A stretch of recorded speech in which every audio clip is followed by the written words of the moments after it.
Voilà, je suis très heureux d'être avec vous cet après-midi. On va pouvoir ouvrir la parole de Dieu ensemble.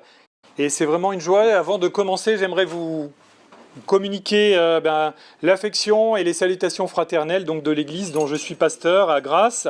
Et voilà, c'est un bienfait aussi de se dire que non seulement dans le monde entier, mais sur la Côte d'Azur, il y a des églises qui cherchent à adorer Dieu en esprit et en vérité, à ouvrir la parole et à rechercher sa volonté. Et je crois qu'on est dans une région qui a vraiment besoin d'entendre proclamer l'Évangile, parce qu'elle court après tout un tas de choses qui ne peuvent pas remplir un cœur comme il faut, ni réconcilier avec le Créateur. Et il y a un grand champ missionnaire et beaucoup de personnes qui se perdent et qui cherchent Dieu sans le trouver sur la côte. Et on a besoin de prier pour que des lieux de culte se multiplient. Nous-mêmes, on a un projet d'implantation dans le Var à Draguignan. On se réjouit que votre petite église existe ici aussi et qu'elle assure aussi la proclamation de l'Évangile. Et on prie pour vous. Vous êtes dans notre circulaire de prière. On invite les membres de l'église aussi à prier pour vous. Et c'est avec la bénédiction des membres de toute l'Église que je viens l'après-midi. Je crois que dimanche dernier, vous avez eu mon collègue, un de nos collègues qui s'appelle Alex Vuklisevich et qui était aussi heureux de venir. Merci pour l'accueil que vous lui avez réservé. Pour ce matin, je vous propose d'ouvrir nos Bibles encore dans l'Épître aux Romains, un peu plus loin que le passage que nous a proposé James. C'est Romains chapitre 8, mais c'est un chapitre assez long, on ne va pas tout lire. Donc ce que je vous propose, c'est qu'on va voir 3 étapes dans Romains 8, mais avant ça, je vous propose de réfléchir un petit peu au contexte. Et qu'est-ce que c'est le contexte de l'Épître aux Romains ? Donc Romains chapitre 8, mais avant de parler du chapitre 8 lui-même, la lettre aux Romains, c'est une lettre qui est au début, si vous regardez dans le Nouveau Testament, c'est la première lettre. Une fois que vous avez lu les évangiles et les actes des apôtres, la première lettre que vous rencontrez, c'est Romains. C'est la plus longue qui a été écrite par Paul, parce que les lettres du Nouveau Testament, pour Paul notamment, elles sont rangées dans l'ordre de grandeur. On parle de la plus grande et on va vers la plus petite, Philémon. Et donc vous avez Romains, 1 Corinthiens, 2 Corinthiens, Galates, Éphésiens, etc. jusqu'à Philémon. Ça va de la plus importante à la plus petite. D'accord ? Et après, il y a Hébreux et les lettres qui sont écrites par d'autres auteurs. Mais Romains, c'est une épître assez longue et elle est importante non seulement par sa taille, mais aussi pourquoi ? Parce qu'à l'intérieur de l'épître aux Romains, Paul, il explique en détail en quoi consistent les choses importantes de la foi chrétienne à des gens qu'il n'a jamais rencontrés. D'habitude, toutes les autres lettres, il les écrit à des gens qu'il connaît bien. C'est lui qui a fondé l'église de Corinthe, qui a fondé Éphèse, et la plupart qui a fondé aussi, il a visité la Galatie, si vous lisez les actes des apôtres. Il a été dans ce qu'on appelle la Turquie aujourd'hui, mais qui à l'époque, il n'y avait pas de Turcs. C'était l'Asie mineure. Et il a fondé plein d'églises là. Et quand il écrivait à ces églises, c'est pour leur rappeler les choses qu'il leur avait enseignées sur place. Sur place, il leur avait enseigné l'essentiel. Et ensuite, dans les lettres, en fonction de ce qu'il entendait, il disait « Attention, il faut corriger ça ». Attention par rapport à ce que je vous ai enseigné, rappelez-vous, restez, comme il dit aux Galates, restez attachés au vrai évangile, puisque les Galates étaient en train de partir sur un autre évangile. Romain, il n'avait jamais été à Rome, et il n'avait pas rencontré les Romains, et il écrit à une église qui s'était constituée indépendamment de son ministère. Alors il va avoir l'occasion de les rencontrer, parce qu'on voit qu'à la fin des actes, lors de sa première arrestation et son premier emprisonnement, il va à Rome et il est accueilli par des chrétiens. Et il va être en relation avec les chrétiens, mais comme il est prisonnier, il ne va pas pouvoir faire un grand travail dans l'église de Rome elle-même. Mais la lettre aux Romains, elle est là, avant que Paul ait eu l'occasion de rencontrer les chrétiens sur place, pour leur expliquer tout ce qui est important sur la foi chrétienne. Aujourd'hui, si on voulait donner une sorte de résumé ou un adjectif, un titre, on dirait c'est une sorte de manuel de théologie systématique, l'Épître aux Romains, parce que l'Épître aux Romains, elle explique toute la condition de l'homme, qu'est-ce qu'il faut pour être sauvé, tout ce que Dieu a accompli en Jésus-Christ, et ces choses fondamentales qui sont le cœur de l'Évangile. Si vous méditez toute l'Épître aux Romains, vous savez des choses très solides. Vous ne savez pas forcément les erreurs que commettaient les Romains de l'époque, Mais vous savez quels sont les fondamentaux de l'évangile de Jésus-Christ.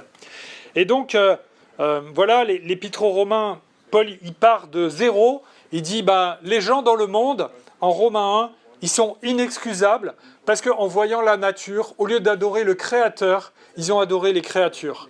Et au fur et à mesure, comme ça, il monte pour démontrer que les hommes, naturellement, sont séparés de Dieu et que le seul moyen d'être sauvés, c'est la grâce en Jésus-Christ. Que les Juifs comme les non-Juifs, les païens comme ceux qui pensent croire en Dieu, ils sont par nature perdus et éloignés de Dieu parce qu'ils sont incapables de faire quelque chose qui soit agréable à Dieu. Et au fur et à mesure, donc dans l'Épître aux Romains, il continue de progresser, il montre l'œuvre de Jésus-Christ, qu'on a besoin de lui et que c'est par ce moyen-là seulement qu'on peut être sauvé. Et dans le chapitre 7 de l'Épître aux Romains, Paul, il va regarder de quels moyens lui il dispose pour être fidèle. Et vous savez ce qu'il dit ? Je ne fais pas le bien que je veux et je fais le mal que je ne veux pas. Malheureux que je suis, qui me délivrera de ce corps de mort ? C'est Paul. C'est un apôtre fantastique, c'est un grand missionnaire. Il est en train d'écrire une partie du Nouveau Testament inspirée par le Saint-Esprit. Et quand il porte les regards sur sa propre capacité à faire le bien, il dit « Malheureux que je suis ». Parce que Paul, il voyait très bien, comme nous, si nous voulons être honnêtes à la lumière de la parole, que même quand on veut faire le bien, on a un petit sentiment, un mauvais regard, des choses qui sont là et qui prennent leur place dans nos vies. Et on doit sans arrêt combattre et encore combattre. Et parfois, on arrête de combattre et on fait des choses qui sont désagréables à Dieu. On se laisse emporter par la tentation, par le désir de faire notre propre volonté au lieu de faire la volonté de Dieu. Et ça, c'est ce que la Bible appelle le péché. Mais heureusement, l'Épître aux Romains, elle ne s'arrête pas au chapitre 7. Sinon, on n'aurait que nos yeux pour pleurer. Elle va au chapitre 8 et c'est ce qu'on va voir maintenant. Et je vous proposais de... Alors ça, je pense que c'est la fin. Il faudrait mettre la première diapo, s'il te plaît. Alors voilà, c'était l'introduction. Tu as raison, non, c'est bien. Laisse 1, 2, 3, là, c'est les 3 points. Ça, c'est le plan. Voilà. Je vous propose ces 3 points-là. On ne va pas faire tout chapitre 8 parce que le chapitre 8 est long. Il y a plein de choses extraordinaires. Moi, je vous encourage à le lire chez vous. C'est un chapitre qui est très encourageant. Et j'ai essayé de montrer le Dieu trinitaire qui est à l'œuvre dans ce chapitre 8. Jésus-Christ, par Jésus-Christ, nous échappons à la condamnation. Donc, en Jésus-Christ, il n'y a aucune condamnation. Deuxièmement, on va voir le Saint-Esprit qui nous anime, qui anime notre foi et notre relation avec Dieu. Et troisièmement, l'amour de Dieu pour nous est indéfectible. Indéfectible, ça veut dire qu'il ne peut pas défaillir. Il ne peut pas commettre une faute, il ne peut pas manquer. Quoi qu'il arrive, l'amour de Dieu pour ses enfants est toujours là. Et vous voyez à travers ces 3 titres, mais vous allez voir, c'est dans le texte de Romains, ce n'est pas moi qui invente ça. Il y a à la fois Jésus-Christ, il y a le Saint-Esprit et il y a le Père. Et c'est pour dire que dans l'œuvre du salut, le Dieu trinitaire est à l'œuvre. Ce n'est pas juste Jésus qui nous sauve. C'est aussi le Père et c'est aussi le Saint-Esprit. Les 3 personnes collaborent et sont toujours d'accord et c'est le Dieu unique qui nous sauve. Et si on appelle Jésus notre sauveur, c'est parce que son rôle dans la Trinité, c'est d'être le médiateur entre le Dieu 3 fois saint et son peuple. C'est lui qui vient pour accomplir le salut, mais il le fait parce que le Père l'envoie et il le fait accompagné par le Saint-Esprit. Alors, on va voir maintenant chacune de ces étapes, si vous voulez bien. Premièrement, en Jésus-Christ, aucune condamnation. Et ça renvoie au verset 1 de Romains 8, l'introduction. Et je vais lire juste la première partie du verset 1, mais vous allez voir, c'est un verset qui est extraordinaire. Rappelez-vous, Paul, il vient de dire « Malheureux que je suis, qui me délivrera de ce corps de mort ?» Et pourtant, Paul, c'était quelqu'un qui avait cherché toute sa vie à être religieux, un religieux juif, et ensuite un missionnaire, et il pourrait dire « J'ai fait quand même pas mal de choses qui sont belles, certainement Dieu m'aime beaucoup pour toutes les belles œuvres que j'ai faites. » Eh bien non, il dit « Malheureux que je suis ». Et la réponse de la grâce de Dieu, c'est début de Romains 8. Il n'y a donc maintenant aucune condamnation pour ceux qui sont en Jésus-Christ. Aucune condamnation. On ne peut pas être condamné devant la justice de Dieu pour un péché qu'on aurait commis dans notre vie et pour lequel la mort de Christ serait insuffisante. Alors vous allez me dire, Fred, tu connais la Bible, parce que la Bible, elle parle d'un péché impardonnable. Et Jésus, il dit que si on blasphème contre le Saint-Esprit, ça ne peut pas être pardonné ni dans cette vie, ni dans l'au-delà. Alors, la question qui se pose, c'est est-ce que Jésus est en train de parler d'un péché que les chrétiens peuvent commettre ? Parce qu'aucune condamnation en Jésus-Christ, ça concerne ceux qui croient en Jésus-Christ. Et qu'est-ce que c'est le blasphème contre le Saint-Esprit ? Pendant le ministère de Jésus, il a fait des miracles et il a démontré, sur la base de tout ce que disait la Bible juive, l'Ancien Testament, que c'était lui le Messie. Il a sauvé des gens en les ressuscitant, il a proclamé l'Évangile, il a fait entendre des sourds, il a fait voir des aveugles, il a guéri des boiteux. Tout ce que l'Ancien Testament annonçait du Messie, Jésus l'a fait. Et que font les religieux de l'époque qui sont jaloux de Jésus ? Au lieu de dire, oui, on voit dans l'Écriture, c'est bien lui le Messie, ils disent, il fait ça par Satan, il fait ça par Belzébuth. Et Jésus, il dit, vous êtes en train de m'outrager, c'est très grave, parce que les miracles que fait le Saint-Esprit dans mon ministère, si vous dites que c'est Satan, vous êtes en train de commettre un péché qui ne peut pas être pardonné. Pourquoi ? Si vous rejetez le Messie, qui peut sauver par l'action du Saint-Esprit, vous ne pouvez pas être sauvé. C'est un péché qui est impardonnable. Si vous dites, moi je ne veux pas être sauvé par Jésus ni par le Saint-Esprit, je préfère choisir le Dieu qui va me sauver, c'est un péché impardonnable. Et en plus, ils étaient inexcusables parce qu'ils avaient la parole de Dieu qui leur disait, c'est lui le Messie. Jésus leur a dit, vous sondez les Écritures en pensant avoir en elles la vie éternelle, elles parlent de moi et vous ne voulez pas venir à moi. Ils étaient endurcis, leurs yeux étaient aveuglés, pour qu'il crucifie le Messie et que le monde soit sauvé. C'était dans la volonté de Dieu, mais ça ne veut pas dire pour autant que les pharisiens avaient raison de faire ça, et Jésus le leur reproché. Donc vous voyez, si on est chrétien, si on est enfant de Dieu, si on a confessé nos fautes, et si Jésus-Christ est notre Sauveur et notre Seigneur, alors ce n'est pas possible de commettre le blasphème contre le Saint-Esprit. Même si des fois dans votre cœur vous avez été en colère contre Dieu, et peut-être vous avez senti que dans votre cœur il y avait des choses malhonnêtes attribué à Dieu, demandez pardon. Mais ce n'est pas ça le blasphème contre le Saint-Esprit. C'est quelque chose de plus grave. Je reviens donc à Romains 8.1. Il n'y a donc maintenant aucune condamnation pour ceux qui sont en Jésus-Christ. Tout ce que nous avons dans la foi chrétienne implique forcément la personne de Jésus-Christ. Jésus, c'est le personnage central par qui Dieu accomplit sa volonté dans l'histoire du monde et dans nos vies de chrétiens. Et en fait, on pourrait voir, c'est ce qu'on appelle la théologie biblique. Dans la Bible, vous démarrez l'histoire du monde avec la Genèse, au commencement, Dieu. Et ça se termine avec l'Apocalypse, la fin du monde, et les 2 derniers chapitres de l'Apocalypse, chapitres 21 et 22, ils parlent quoi ? Ils parlent de la nouvelle création. Et vous avez un éventail comme ça, historique. Et la théologie biblique, ça consiste à se dire quelle est l'œuvre de Dieu pour sauver son peuple à travers toute l'histoire du monde, au fur et à mesure qu'elle est révélée de Genèse, Exode, Lévitique, Nombre, Deutéronome, etc., Josué, Juge, Ruth, jusqu'à l'Apocalypse. Comment Dieu déploie son salut dans toute l'histoire de la Bible et dans toute l'histoire du monde. Et cette histoire, ce salut dans le peuple de Dieu, qui en est le personnage central, c'est Jésus-Christ, le Messie promis à Israël dans l'Ancien Testament, qui est venu pour accomplir, pour être agréable au Père, envoyé par le Père, et dont le ministère va être accompagné par le Saint-Esprit et poursuivi par le Saint-Esprit. Jésus, il est unique, il n'y en a pas d'autre, ça veut dire. Il est incontournable, ça veut dire que vous ne pouvez pas passer par quelqu'un d'autre. Des fois, on a l'impression que certaines formes de spiritualité, certains mouvements issus du christianisme, certains ont arrêté d'être chrétiens, mais proposent de passer par une autre personne de la Trinité que Jésus pour être sauvé.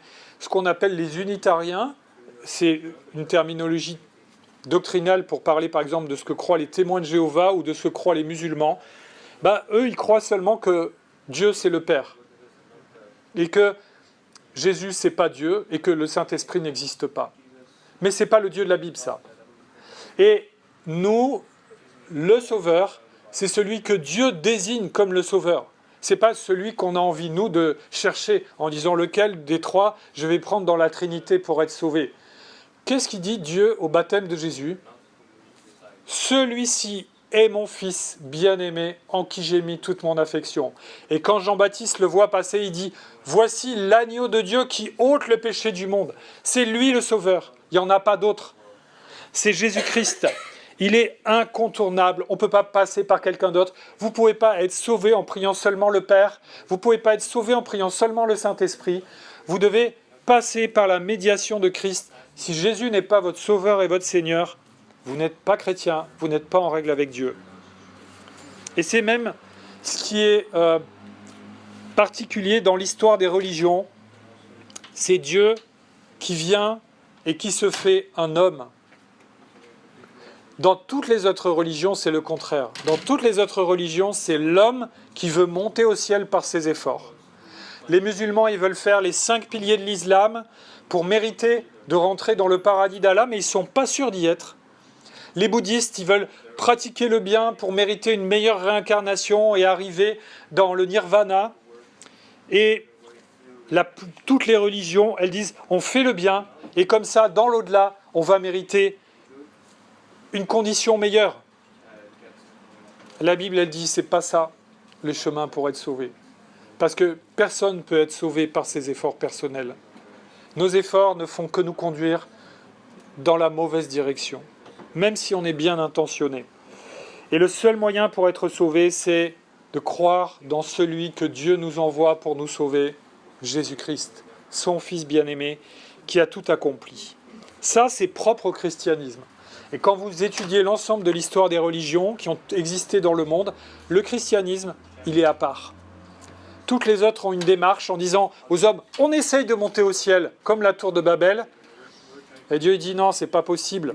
Moi, je confonds les hommes et je disperse les hommes. Et c'est moi qui vais descendre avec le Messie pour vous rencontrer et pour vous sauver. Et le contraire de la tour de Babel, qu'est-ce que c'est ? C'est ce qu'on va fêter dimanche prochain, Pentecôte. Dieu avait séparé les langues à la tour de Babel pour que les hommes ne croient pas qu'ils peuvent toucher le ciel. À Pentecôte, en Jésus-Christ, les hommes vont se comprendre alors qu'ils viennent de pays différents parce qu'ils sont dans le même peuple, le peuple que Dieu a rassemblé autour de Jésus-Christ.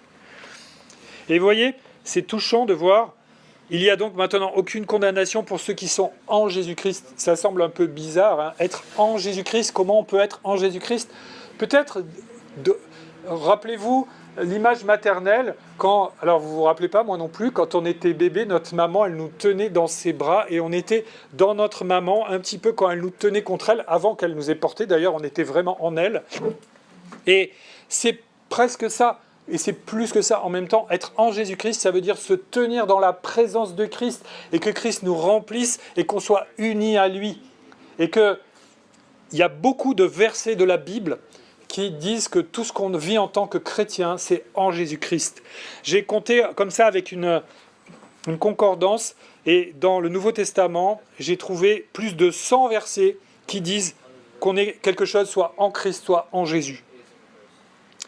Et là, il n'y a aucune condamnation pour ceux qui sont en Jésus-Christ. Et je vous donne j'en ai choisi juste quelques-uns pour vous donner un ordre d'idée, mais tout ce qu'on a dans la foi, c'est en Jésus-Christ. Ne croyez pas que, des fois on pourrait se dire, c'est bon, j'ai été sauvé par Jésus-Christ, maintenant je vais marcher par moi-même. Non.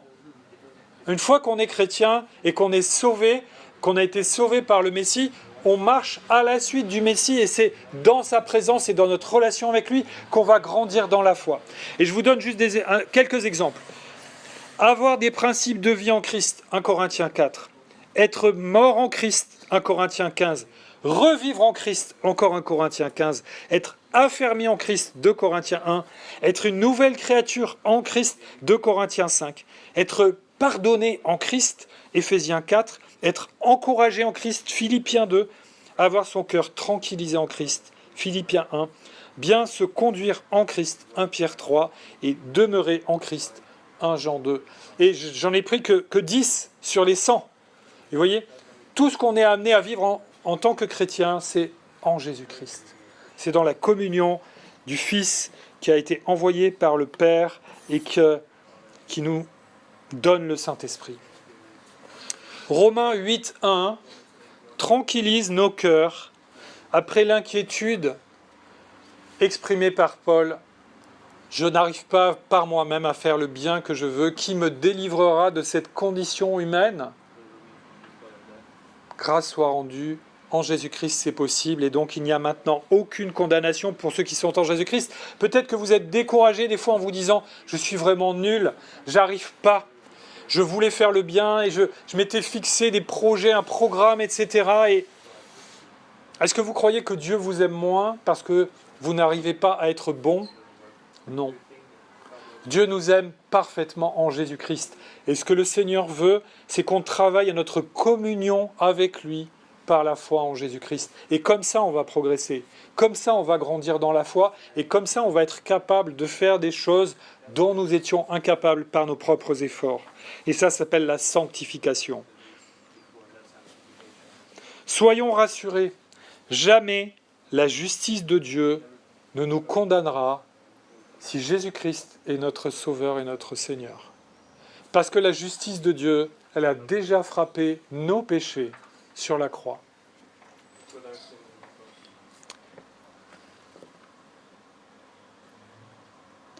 Si nous nous tenons en Jésus-Christ, rien ne peut faire obstacle, ne peut arrêter la relation d'amour que Dieu a commencée avec nous. Après, notre responsabilité, c'est de l'entretenir, parce que lui nous aime toujours de la même manière, mais nous, parfois, on oublie de l'aimer. Et ça, on doit le travailler sur notre cœur, mais lui nous aime toujours. Vous savez, Dieu, c'est pas un hasard s'il se révèle à nous en disant qu'il est Père. Les parents, normalement, sauf des conditions dramatiques exceptionnelles, quand on est parent, on aime ses enfants viscéralement, d'une façon qui est un peu étrange. On les aime. Même quand ils nous énervent, même quand ils nous désobéissent, ça peut nous mettre en colère, ça peut nous agacer, mais on les aime. C'est là, on ne peut pas enlever ça. Et on est imparfait, on est pécheur. Imaginez Dieu, qui lui n'est pas pécheur, quand il dit que nous sommes ses enfants et qu'il est notre Père. Ne doutons pas de son amour pour nous. Je vous propose de réfléchir à une application, c'est « Êtes-vous en Christ par la foi ?» Qui est vraiment Jésus pour vous ? Est-ce que vous pouvez dire que vous vivez en Christ et que tout ce que vous vivez dans la foi, c'est en Jésus-Christ ? Et en quoi cela pourrait-il être un soulagement pour vous de savoir que vous ne serez pas condamné pour vos fautes ? Est-ce que dans votre vie, il y a des choses qui doivent être mises en règle avec Dieu ? Je vous encourage à les mettre en règle. Mais si vous êtes enfant de Dieu, eh bien, même ces choses qui peuvent être une offense à Dieu, elles ne vous empêcheront pas d'être sauvés. Par contre, elles peuvent gâcher votre vie chrétienne si vous les laissez prospérer. Mais elles n'empêcheront pas Dieu de vous aimer ni de vous sauver, parce qu'il n'y a aucune condamnation pour ceux qui sont en Jésus-Christ. Attention, je ne suis pas en train de dire que quand on est chrétien, on peut faire tout ce qu'on veut, sans se soucier de la parole de Dieu, et puis voilà, et Dieu est obligé de nous féliciter quand on arrive au ciel. La Bible dit qu'on va devoir rendre compte en tant que chrétiens, comme des serviteurs envers leur maître. Mais les portes du ciel ne seront pas fermées pour nous. Qu'on doive se repentir d'avoir été des serviteurs infidèles, ou pas suffisamment fidèles, ou que le Seigneur nous dise « Entre, bons et fidèles serviteurs », dans tous les cas, les portes du ciel sont ouvertes pour ceux qui sont en Jésus-Christ. Maintenant, je vous propose de voir le Saint-Esprit de Dieu qui nous anime. Et on va lire au verset 26 et 27. Alors, il y a plein de passages dans Romains 8 qui parlent du Saint-Esprit. Notamment un passage qui dit que si on appartient à Christ, on a forcément le Saint-Esprit. Si on n'a pas le Saint-Esprit, on n'appartient pas à Christ. On ne peut pas dissocier. On ne peut pas être chrétien sans le Saint-Esprit, ça n'existe pas, ça.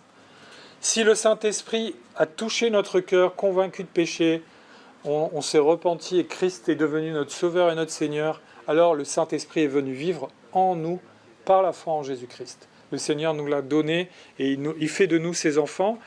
Et d'ailleurs, c'est un des versets, Romains 8,15, qui dit que notre Père nous a donné, Dieu nous a donné un esprit d'adoption qui crie « Abba, Père ». Il nous donne le Saint-Esprit qui nous fait réaliser qu'on est enfant de Dieu. Mais moi, je vais lire avec vous juste les versets 26 et 27. « De même, l'Esprit aussi nous vient en aide dans notre faiblesse. En effet, nous ne savons pas ce qu'il convient de demander dans nos prières, mais l'Esprit lui-même intercède pour nous par des soupirs que les mots ne peuvent exprimer. Et Dieu qui examine les cœurs sait quelle est la pensée de l'Esprit, parce que c'est en accord avec lui qu'il intercède en faveur des saints. » Avec ces versets, le Seigneur tranquillise notre cœur en disant « Mais moi, quand je prie, peut-être je ne sais pas quoi dire. Peut-être vous vous imaginez que quand vous priez, Dieu dit « Ta prière est nulle, elle est minable. » Il n'y a même pas des termes de théologie évolués. Tu n'arrives pas à m'exprimer une prière construite en 3 points avec un résumé. Et je ne veux pas dire qu'il ne faut pas faire d'efforts pour essayer de prier de tout notre cœur et avec des mots qu'on a vraiment choisis. Mais quel que soit votre niveau de vocabulaire et votre niveau de foi, si vous êtes enfant de Dieu, rassurez-vous, Dieu entend vos prières. Et non seulement il entend ce que vous dites, il voit ce qu'il y a dans vos cœurs, mais comme il nous a donné le Saint-Esprit, ce verset nous dit que le Saint-Esprit lui-même intercède pour nous. Et que si on oublie de demander des choses, si on ne sait pas ce qu'il faut demander ou comment le demander, le Saint-Esprit, lui, le fait à notre place et bien mieux que nous.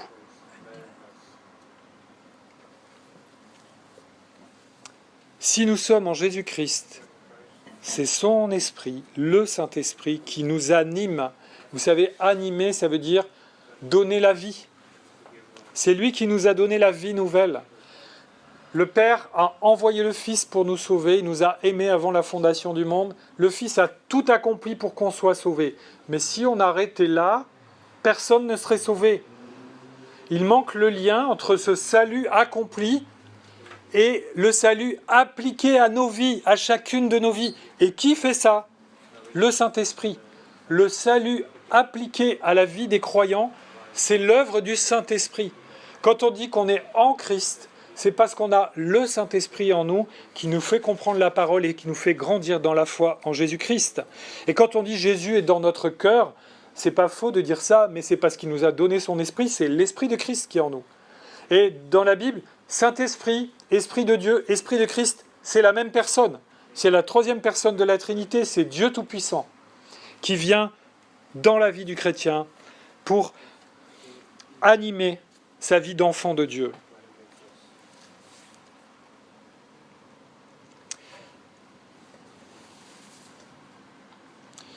Au verset 8-15, il est dit que par le Saint-Esprit, on peut dire Père à Dieu. Abba, Père. Abba, en araméen, ça veut dire Père. Des fois, on entend, à tort, des gens bien intentionnés dans le monde, l'Église catholique ou comme ça dans le monde qui vont dire « Tous les hommes sont enfants de Dieu. Tous les êtres humains sont enfants de Dieu. » C'est faux. Au sens spirituel du terme, c'est faux. On est des enfants de colère. Jésus il dit aux Juifs qui sont autour de lui, qui ne veulent pas se repentir, votre Père c'est le diable. Et il ne dit pas du tout, votre Père c'est Dieu.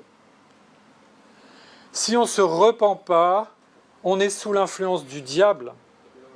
Même si on pense qu'on connaît beaucoup de choses dans la parole de Dieu. Et en fait, tant que Jésus n'est pas notre Sauveur et notre Seigneur, on n'est pas enfant de Dieu. Et c'est pour ça que Romains 8,15 nous dit que Dieu nous donne un esprit d'adoption. Qu'est-ce que ça veut dire, adoption ? Ça veut dire que quand on est né de nos parents, eh bien, on était des enfants de colère, on avait hérité de nos parents la mauvaise manière de vivre, et que c'est au moment où Jésus est rentré dans notre cœur, dans notre vie, où le Saint-Esprit a touché nos cœurs et nous a convaincus qu'on était pécheurs, et nous a convaincus de crier en disant « Seigneur, délivre-moi, j'ai besoin de ton secours ». Si vous n'avez pas pleuré au pied de la croix pour votre péché, vous n'êtes pas enfant de Dieu. Si vous ne regardez pas votre cœur humain avec les yeux et les lunettes de Dieu qui montrent à quel point on est pécheur et révolté contre lui, vous n'êtes pas et je ne suis pas enfant de Dieu. Et c'est en Jésus-Christ que nous devenons enfants de Dieu, parce qu'une fois que Jésus est venu dans nos vies et qu'il est devenu Seigneur de notre vie et que nous pouvons dire « Oui Seigneur, c'est toi qui règnes sur ma vie », si on dit ça vraiment du fond du cœur, la Bible nous dit qu'on le dit par le Saint-Esprit. Et le Saint-Esprit est venu et Dieu nous a donné un esprit d'adoption. Qu'est-ce que ça veut dire ? Ça veut dire qu'à partir de ce moment-là, vous êtes enfants de Dieu. C'est le titre le plus grand qui peut exister sur toute la Terre. C'est mieux que Elon Musk, c'est mieux que président de la Russie ou des États-Unis ou du monde. C'est mieux que superstar à Cannes, sur les marches pendant le festival de Cannes. Enfant de Dieu. Pour Dieu, on est précieux comme la prunelle de son œil. Nos noms sont gravés sur les mains de Christ. Enfant de Dieu, c'est quelque chose d'incroyable qui nous donne gratuitement. Et ce qui manifeste que nous sommes enfants de Dieu, c'est qu'il nous a donné son Saint-Esprit, qui nous permet de réaliser ça et d'appeler Dieu Père, notre Père. Et notre Dieu est un Père parfait. Je ne sais pas comment ont été vos pères. Moi, mon père était un chrétien, mais il avait aussi des défauts. Et il a dû se repentir. Mais notre Dieu est un Père parfait. C'est pas un Père qui veut nous maltraiter et qui va être ingrat vis-à-vis de nous.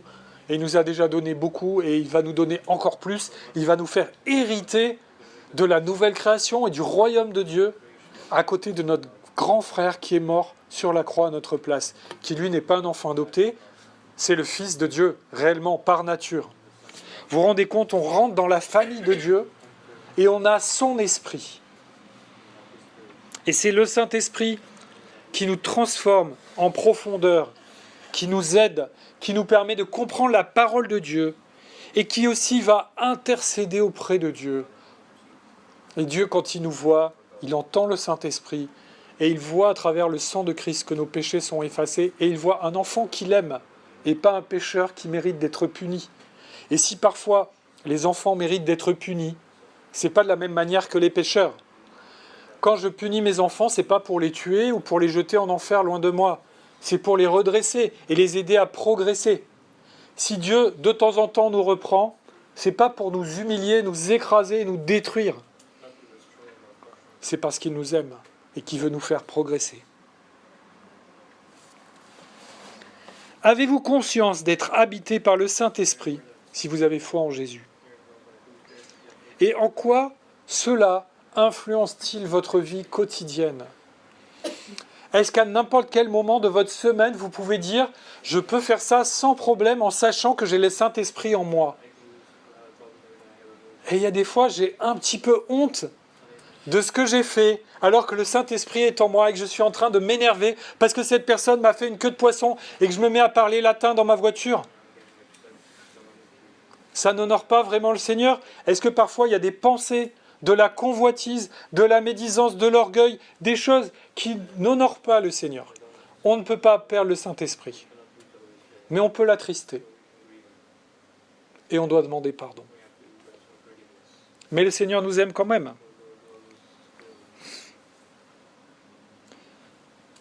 Que le Seigneur nous donne la joie de vivre jour après jour dans la communion avec lui par son Saint-Esprit. Et vous savez, un rôle du Saint-Esprit, c'est nous faire comprendre la parole de Dieu, parce que c'est lui l'auteur. C'est lui qui a choisi, c'est le Saint-Esprit qui a choisi les auteurs et qui les a inspirés, et qui a fait que chaque mot de la parole de Dieu, on peut dire que c'est une parole de Dieu, vraiment. Alors, qui est le mieux qualifié pour nous faire comprendre le livre qu'il a écrit, si ce n'est l'auteur lui-même, le Saint-Esprit. Quand on a le Saint-Esprit et qu'on lit dans la foi en Jésus la parole de Dieu, il va nous donner la nourriture pour notre âme jour après jour. Et c'est pour ça que l'Église, elle doit être attachée à proclamer la parole de Dieu, parce que c'est tel que Jésus est révélé dans cette parole qui nous sauve et qui est l'Évangile qui est agréable à Dieu. Et ce n'est pas l'Évangile que les gens voudraient entendre et qui leur dit « Oh, vous êtes tous très gentils, Dieu vous aime, continuez comme ça. Il y a juste Hitler et Staline qui vont être en enfer et tous les autres vont être au ciel. » N'importe quoi. Celui qui a le Fils a la vie, celui qui n'a pas le Fils n'a pas la vie, et la colère de Dieu demeure sur lui.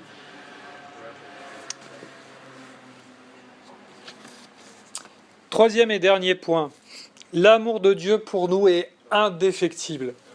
Une des magnifiques conclusions de Romains 8, c'est les versets que je vous propose de lire maintenant, versets 33 à 39. C'est la fin de Romains 8. Paul, il a écrit toutes les merveilles que fait le Saint-Esprit dans la vie du chrétien, la beauté de la communion avec Dieu. Il y a même toute une parenthèse sur le fait qu'il va y avoir une nouvelle création et que la création, elle est impatiente que les enfants de Dieu règnent sur la nouvelle création. C'est-à-dire les animaux, les plantes, la terre. Ils ne sont pas impatients que les écologistes arrivent au pouvoir, ils sont impatients que les chrétiens héritent de la terre. Les vrais écologistes, ce sera les chrétiens dans l'éternité. Et voilà la conclusion de Romains 8. Qui accusera ceux que Dieu a choisis? C'est Dieu qui les déclare justes. Qui les condamnera? Jésus-Christ est mort. Bien plus, il est ressuscité. Il est à la droite de Dieu et il intercède pour nous. Qui nous séparera de l'amour de Christ? Serait-ce la détresse, l'angoisse, la persécution, la faim, le dénuement, le danger ou l'épée? Et je vais au verset 37. Au contraire, dans tout cela, nous sommes plus que vainqueurs grâce à celui qui nous a aimés. C'est Dieu qui nous a aimés. Dieu, Père, Fils et Saint-Esprit. En effet, j'ai l'assurance que ni la mort, ni la vie, ni les anges, ni les dominations, ni le présent, ni l'avenir, ni les puissances, ni la hauteur, ni la profondeur, ni aucune autre créature ne pourra nous séparer de l'amour de Dieu manifesté en Jésus-Christ notre Seigneur. Rien ni personne ne peut nous séparer de l'amour de Dieu manifesté pour ses enfants en Jésus-Christ notre Seigneur. Et vous voyez, c'est incroyable, la Bible anticipe même la science-fiction en se disant, mais ni le présent, ni l'avenir, ni n'importe quoi que tu peux imaginer, inventer dans l'histoire humaine, ni une technologie, ni l'IA, l'intelligence artificielle, ni tout ce qu'on peut inventer avec les ordinateurs, ni tout ce que les hommes peuvent faire, ni l'occultisme, ni les puissances occultes, ni Satan, ni les démons. Satan, il aimerait bien tuer les chrétiens et s'en débarrasser, mais il ne peut pas faire ce qu'il veut. Heureusement, il ne fait que ce que Dieu lui permet. Et Dieu a un regard particulier sur nous. Et il y a un temps où Satan, son temps sera terminé, il sera jeté en enfer, comme le dit Jésus, avec les anges qui l'auront suivi. Et nous, on sera dans l'éternité avec Christ. Mais d'ici là, en attendant qu'on hérite de ce royaume de Dieu, le Seigneur nous encourage, si vous êtes enfant de Dieu, il nous encourage cet après-midi. Rien ne peut vous séparer de l'amour de Dieu manifesté en Jésus-Christ. Peut-être que dans votre vie, vous vous dites, est-ce que Dieu m'aime vraiment? J'avais imaginé une vie plus brillante, avec plus de richesse, avec plus de satisfaction. J'ai l'impression que Dieu aime plus mon voisin, ma voisine, qui a mieux réussi que moi, ou qui a une voiture plus puissante, ou un appartement, ou une piscine dans son jardin.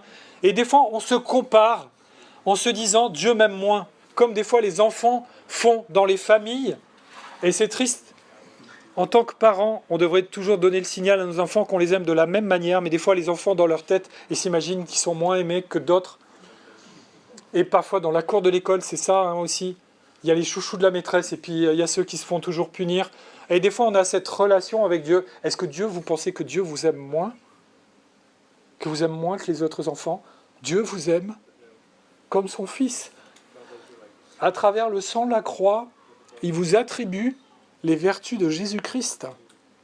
Il vous aime de cette manière-là.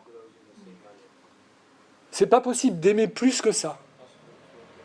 Ne laissez pas Satan vous suggérer que Dieu ne vous aime pas, ne vous aime plus, ou vous aime moins. Si vous êtes enfant de Dieu, la seule chose qui peut vous arriver, c'est que moi, j'aime moins Dieu et que je doive me repentir. Mais à partir du moment où il nous a sauvés, il nous aime de la même manière pour l'éternité. Et ça doit nous encourager. Rien ne pourra nous séparer de cet amour. Et si Dieu nous aime comme ça, alors que peuvent nous faire les hommes? Comme dit Jésus, qu'est-ce qu'ils peuvent faire? Au pire, vous tuer, et après, vous êtes au ciel, pour l'éternité, dans la présence de Dieu. Le Dieu trinitaire agit puissamment en faveur de ceux qu'il a déclarés justes, pour que rien ni personne ne puisse jamais les séparer de son amour parfait. Par le sacrifice de Christ sur la croix, la justice de Dieu est satisfaite. Maintenant, en Christ, Dieu peut nous appliquer sa grâce et nous aimer sans l'obstacle que crée notre péché, puisque l'obstacle de notre péché, il a été abattu par Jésus-Christ, qu'il a assumé sur la croix à notre place. Et je vous pose quelques questions avant de terminer par une prière pour conclure, et on pourra afficher la conclusion. C'est la diapo suivante, merci. C'est ça. Persiste-t-il dans votre cœur ou vos pensées un doute sur l'amour de Dieu en Christ pour vous? Si oui, vous êtes ingrat envers votre Père Céleste. Demandez-lui pardon et demandez-lui de vous renouveler dans la joie de vous sentir aimé comme il vous aime. Quelles sont vos pensées, vos attitudes, vos craintes qui pourraient correspondre à ce mensonge? Des fois, on agit par réaction, en disant « parce que Dieu m'aime pas ». Et moi, je vous encourage à apprendre ces deux extrémités de Romains 8, Romains 8.1, et ce résumé de la conclusion de Romains 8.1, il n'y a maintenant aucune condamnation pour ceux qui sont en Jésus-Christ. Vous êtes en Jésus-Christ. Aucune condamnation devant la justice de Dieu. Et rien ni personne ne pourra nous séparer de l'amour de Dieu manifesté en Jésus-Christ. Prions. Notre Dieu, notre Père, merci parce que tu as fourni le sacrifice qui satisfait ta sainte justice pour nous. Ainsi, il n'y a plus aucune condamnation pour ceux qui sont en Jésus-Christ. Seigneur Jésus, merci pour ton œuvre incomparable. Sans toi, nous serions misérables et perdus. Merci parce que tu as tout accompli selon la volonté de ton Père pour que nous soyons sauvés et que nous ayons la vie éternelle qui vient de toi. Merci pour le Saint-Esprit qui nous communique ce que Christ a accompli et qui anime notre relation avec Dieu, notre Père Céleste. Merci Seigneur, parce que ton amour parfait nous submerge et que rien ni personne ne peut nous en priver. Que chacune et chacun de nous cet après-midi soit dans l'adoration et la reconnaissance pour ton œuvre incomparable et merveilleuse. En Jésus-Christ et avec l'assistance du Saint-Esprit, nous prions et nous adorons notre Père Céleste. Gloire au seul vrai Dieu, le Dieu de la Bible, le Dieu de Jésus-Christ, Père, Fils et Saint-Esprit. Amen.